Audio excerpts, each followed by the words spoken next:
Bonjour à tous, c'est Gox, je suis illustrateur freelance depuis maintenant 2 ans et aujourd'hui j'aimerais vous parler des soft skills.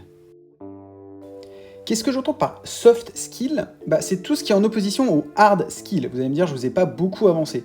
Mais les hard skills en tant qu'illustrateur freelance, c'est justement notre compétence technique à savoir dessiner. C'est ce qu'on attend de nous, c'est notre savoir-faire technique.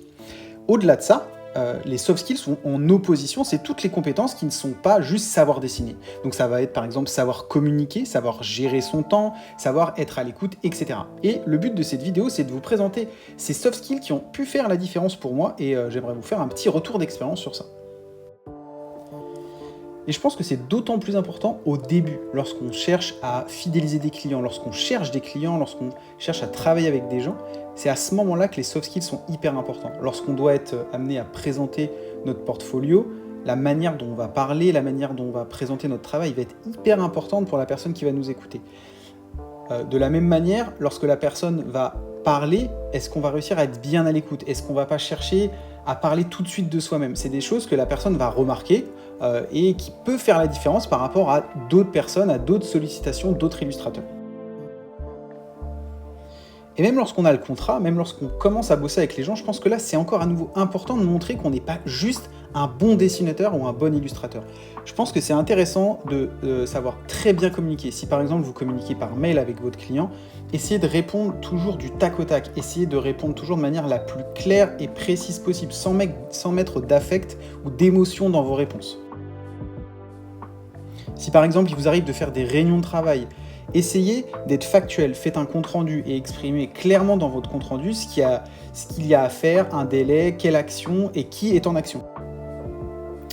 En fait, quand j'y pense, ça paraît assez évident, mais dans ces domaines et dans ces métiers artistiques, on a souvent tendance à penser que c'est la passion qui permet de tout gérer et juste nos talents artistiques qui vont nous permettre d'avoir les meilleurs contrats et de bosser. En réalité, c'est vrai, mais qu'à moitié. Et c'est vraiment une partie vraiment entrepreneuriale, auto-entrepreneur qui doit prendre le pas et qui doit faire en sorte que vous n'êtes pas seulement qu'un artiste. Vous devez être un artiste, c'est la chose qu'on attend de vous, mais au-delà de ça, vous devez être un bon communicant, vous devez savoir bien écouter, d'autant plus lorsque vous êtes freelance, parce que là, vous êtes vraiment au service d'un client. Le but, c'est pas forcément de vous faire plaisir, c'est de résoudre un problème et de finaliser le projet du client. Je pense que c'est d'autant plus important lorsqu'on a ce statut-là, et donc de savoir être un entrepreneur au même niveau que d'être un bon artiste.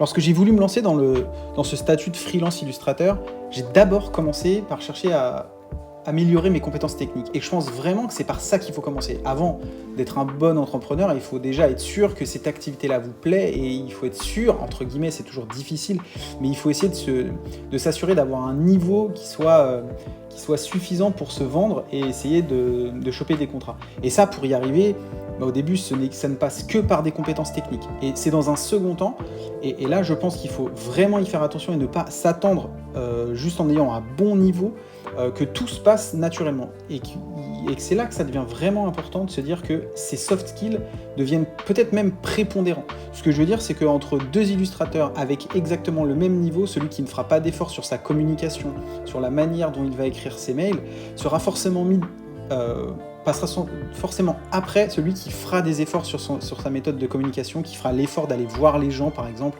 et de vraiment les écouter par rapport à quelqu'un qui sera juste dans l'attente ou qui ne fera aucun effort et qui sera plutôt dans une attitude de je suis l'artiste et c'est ma méthode, c'est à ma façon qu'on travaille. Ça, je pense que c'est un peu une méthode à l'ancienne qui à mon avis qui a plus du tout sa place en tant qu'illustrateur freelance. Il faut vraiment avoir un esprit d'auto-entrepreneur et savoir bien gérer son temps, savoir bien être à l'écoute des clients.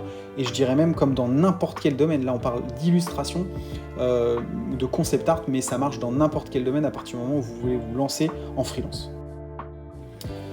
Voilà, j'espère que cette mini vidéo vous a plu. Dites-moi si ça vous intéresse, dites-moi ce que vous en pensez dans les commentaires, où vous en êtes, est-ce que vous avez lancé votre statut, comment ça se passe pour vous. N'hésitez pas à me dire tout ça en commentaire et surtout dites-moi si ça vous intéresse que je fasse d'autres vidéos de ce genre-là. Donc voilà, dites-moi tout ça en commentaire, j'aurai plaisir à y répondre. Je vous dis à plus pour une prochaine vidéo, c'était Gox.